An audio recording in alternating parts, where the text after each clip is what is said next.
बिस्मिल्लाह जी, हमारा लच्छा पराठा रेडी है। चेक करें कितना ज़बरदस्त लग रहा है। अस्सलाम वालेकुम, कैसी है मेरी यूट्यूब फैमिली। मेरा नाम है रज़ा, फूड वॉल्यूम में खुश आमदीद। आई होप आप ठीक होंगे। तो आज मैं अपने प्यारों के लिए लच्छा पराठा की रेसिपी लेकर हाजिर हुआ हूँ, जो बहुत ही आसानी से बन कर के तैयार हो जाता है। बनाने में ये जितना आसान है, खाने में उतना ही मज़ेदार। वीडियो को पूरा देखिएगा ताकि कोई भी पॉइंट आपसे मिस ना हो।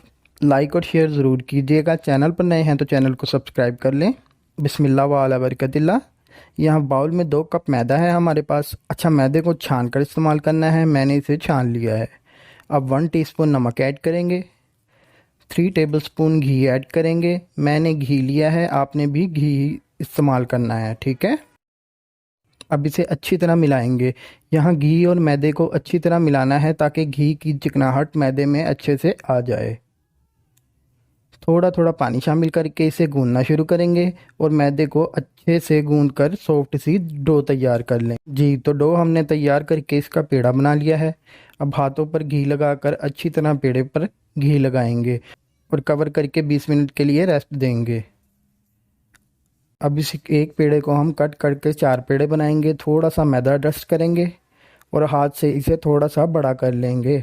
बेलन की मदद से बेल कर बड़ा करेंगे।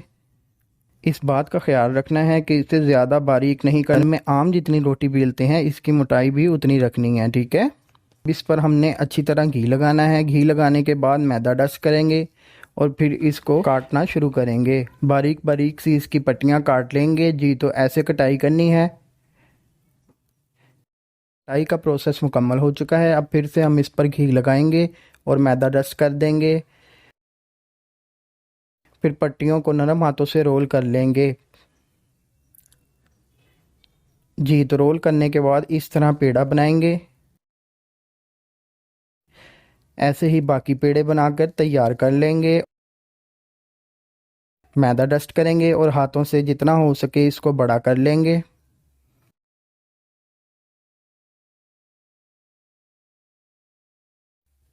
पैन में थोड़ा सा घी लगाएंगे और पराठा डालकर मीडियम लो फ्लेम पर पकाएंगे।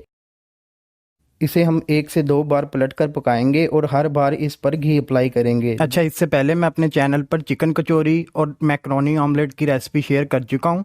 लिंक मैं दे दूंगा डिस्क्रिप्शन में। आप मैक्रोनी ऑमलेट ज़रूर ट्राई कीजिएगा, उसमें आपको एक डिश में डबल मज़े मिलेंगे, ऑमलेट के भी और मैक्रोनी के भी, ठीक है। जब पराठे पर ज़बरदस्त सा कलर आएगा तो निकाल लेंगे। ऐसे ही बाकी पराठे तैयार कर लेंगे। जी, तो मज़ेदार सा लच्छा पराठा हमारा तैयार है। उम्मीद है वीडियो आपको पसंद आई होगी। अपना बहुत बहुत ख्याल रखिएगा। अल्लाह हाफिज़।